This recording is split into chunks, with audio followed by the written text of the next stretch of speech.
ಮರು ಎಣಿಕೆ ಸಾಧ್ಯ ಇಲ್ಲ ಸರ್. ಮರು ಎಣಿಕೆ ಮತ್ತೊಮ್ಮೆ ಆಗೋದು ಸಾಧ್ಯ ಇಲ್ಲ. ಆಗೋಗಿದೆ ಮರು ಎಣಿಕೆ ಆಗುತ್ತೆ, ಇನ್ನೇನಾಗುತ್ತೆ. ಸುಪ್ರೀಂ ಕೋರ್ಟ್ಗೆ ಅವರು ಹೇಳಿದ್ದಕ್ಕೆ ನಡ್ಕೊಂಡಿದಾರ, ಅವ್ರನ್ನೇನೋ ಧಿಕ್ಕರಿಸಿದಾರೆ ಇದರಲ್ಲಿ ಎಲ್ಲ ಅವ್ರು ತಿಳ್ಕೊತಾರೆ.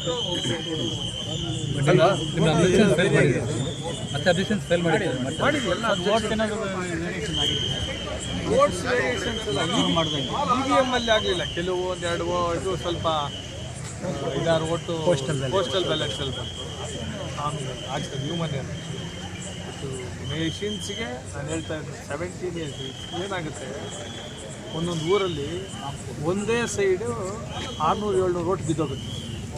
ನಮ್ಗೆ ಹೇಳಿದ್ದೆ ಹೌದು, ಒಬ್ಬೇ ವ್ಯಕ್ತಿಗೆ ಮಾಬ್ ವೋಟಿಂಗ್ ಆಗಿಬಿಟ್ಟಿರುತ್ತೆ. ಅವಾಗ ಆ ಸಿಗ್ನೇಚರ್ಸು 400 ವೋಟ್ 450 ಆಗ್ಬಿಟ್ಟಿರುತ್ತೆ. ಅದನ್ನು ಚೆಕ್ ಮಾಡಬೇಕು. ಆಮೇಲೆ ಮಾರ್ಕ್ ಪೋಲ್ಸ್ ಸಾಕಷ್ಟು ಕಡೆ ಇರೇಸ್ ಆಗಿಲ್ಲ, ಮಾರ್ಜಿನ್ ಕಡಿಮೆ ಇತ್ತಲ್ಲ, ಇದನ್ನೆಲ್ಲ ಬಗೆಹರಿಸ್ಬೋದು ಅಂತ ನಾನು ಕೇಳಿದೆ. ನಾವು ಕೇಳೋದನ್ನ ಹೇಳೋ ಪರಿಸ್ಥಿತಿಯಲ್ಲೇ ಇಲ್ಲ. ನಮ್ಗೆ ಏನೇನು ಕಹಿ ಅನುಭವಗಳಾಗಿ ಅದೆಲ್ಲ ತಿಳಿಸ್ತೀವಿ ಸುಪ್ರೀಂ ಕೋರ್ಟ್. ನಾನು 24th ಹೋಗ್ಬೇಕು ಸುಪ್ರೀಂ ಕೋರ್ಟ್ಗೆ. ಹೋರಾಟ ಅಂದರೆ ನಾನು MLA ಆಗಬೇಕು, ಇವನ್ನೆಲ್ಲ ಇದೆ ಈ ಥರ ಬಂದಾಗ ಯಾವ ರೀತಿ ಸ್ಪಂದನೆ ಮಾಡ್ತಾರೆ ಆಡಳಿತ, ಜಿಲ್ಲಾಡಳಿತಗಳು ಅನ್ನೋದು ತಿಳಿಸ್ಬೇಕು. ಇವತ್ತು ನನಗಾಗಿದ್ದು ನೆಕ್ಸ್ಟ್ ಮುಂದೆ ಅವ್ರಿಗೆ ಆಗಬಾರ್ದು. ಸಣ್ಣಪ್ಪ ಸಣ್ಣಪ್ಪ ಏನಕ್ಕೆ ನಾನು ಸೋತಿರೋನ್ಗೆ ಯಾವ್ದು ಹಿನ್ನಡೆ? ಸೋತಿದ್ನಲ್ವಾ, ಇನ್ಯಾವ್ದು ಹಿನ್ನಡೆ? ಡಿಮ್ಯಾಂಡ್ ಅಂತೂ ಫುಲ್ಫಿಲ್ ಆಗಿದೆ. ಸ್ಟಿಲ್ ಡೌಟಲ್ಲಿ ಇದೆ. ನೀವು ನಾನು ಮೊದಲು ಮಾತಾಡ್ತಾ ಇದ್ದೀನಿ, ನೀವು ಕೇಳಿಸ್ಕೊಂಡಿದ್ದೀರಿ. ಇಷ್ಟೇ ಹೇಳ್ತಾ ಇದ್ದೀನಿ, ಈಗೂ ಹಾಗೆ ಇನ್ಮೇಲೆ ನಿಮ್ಮ ಬಗ್ಗೆ ಮಾತಾಡಲ್ಲ ಅಂತ ಹೇಳೋದು ಶಾಸಕರು. ಒಳ್ಳೆಯದು.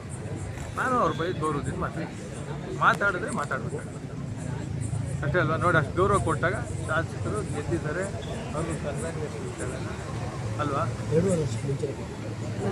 ಗೆದ್ದಿದ್ರು ನನಗೆ ಅವರು ಮಾತಾಡೋ ಹವಾಭಾವದಲ್ಲಿ ಕಂಗ್ರ್ಯಾಚುಲೇಷನ್ ಹೇಳೋಕ್ಕಾಗುತ್ತೆ ಅಲ್ವಾ. ಟಿಟ್ ಫಾರ್ ಟ್ಯಾಟ್ ಜೀವನ. ಇವತ್ತು ಅವ್ರ ಗೌರವ ನೀವು ಹೇಳಿದ್ರಲ್ಲ, ಗೌರವದಿಂದ ಮಾತಾಡಿದ್ರು, ಅವ್ರ ಬಗ್ಗೆ ಮಾತಾಡಲ್ಲ.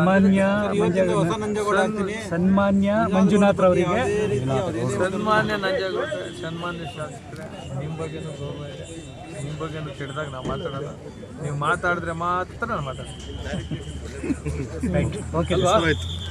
ನೋಡಿ, ಅವಾಗಲೂ ಹಿಂಗೆ ಇದ್ದೀನಿ, ರಿಸಲ್ಟ್ ಬಂದಾಗ ಹಿಂಗೆ ಇರ್ತೀನಿ ನಾನು. ಇನ್ನೂ ನಂಗೆ ನಗ್ತಾರೆ, ಹಿಂಗೆ ಇರಬೇಕು, ಹಂಗೆ ಇರ್ತೀನಿ. ಈ ರಾಜಕೀಯ ನನ್ನ ಜೀವನ ಅಲ್ಲ ಅಲ್ವಾ. ಏನೋ ಕಳ್ಕೊಂಡಂಗೆ ಅದೆಲ್ಲ. ಆದರೆ ಎಲ್ಲ ಬೇಸರ ಆಗ್ತಾ ಇದೆ ಅಂತ ಅನ್ಸುತ್ತೆ. ಬೇಸರ ಇದ್ದ ಇದ್ದೀನಿ ನಾನು. ಈಗ ಹೋಗ್ತೀನಿ ನೋಡಿ, ಊರಿಗೆ ಜನ ಹುಡುಗರ ಕರ್ಕೊಂಡು ಒಳ್ಳೆ ಪಾರ್ಟಿ ಮಾಡಿಬಿಟ್ಟು ತಿಂದು ಮಕ್ಕಳ ಜೊತೆ ಬೆಳಗ್ಗೆ ಆಡ್ತೀನಿ ಕೆಲಸಗಳು. ನಿಮ್ಮ ಮುಂದೆ ಬರ್ತೀನಿ, ನಿಮಗೂ ಒಂದು ಅಕ್ಕಿ ಪಾರ್ಟಿ ಇರ್ತೀನಿ. ನಿಮಗೆ ಎಲ್ಲ ಎಲೆಕ್ಷನ್ ಪಿಟಿಷನ್ ಅಂದರೆ ಹೇಳ್ಕೊಡ್ತೀನಿ. ಅದು ಏನೋ ಕಾಣಿಸ್ತದ ಬೇಜಾರಂತ ನನ್ನಲ್ಲಿ? ಇಲ್ಲ ಇಲ್ಲ, ಹಾಂ ಕಾಣಿಸ್ತಾರೆ ಸರ್. ಕಾಣಿಸ್ತಾ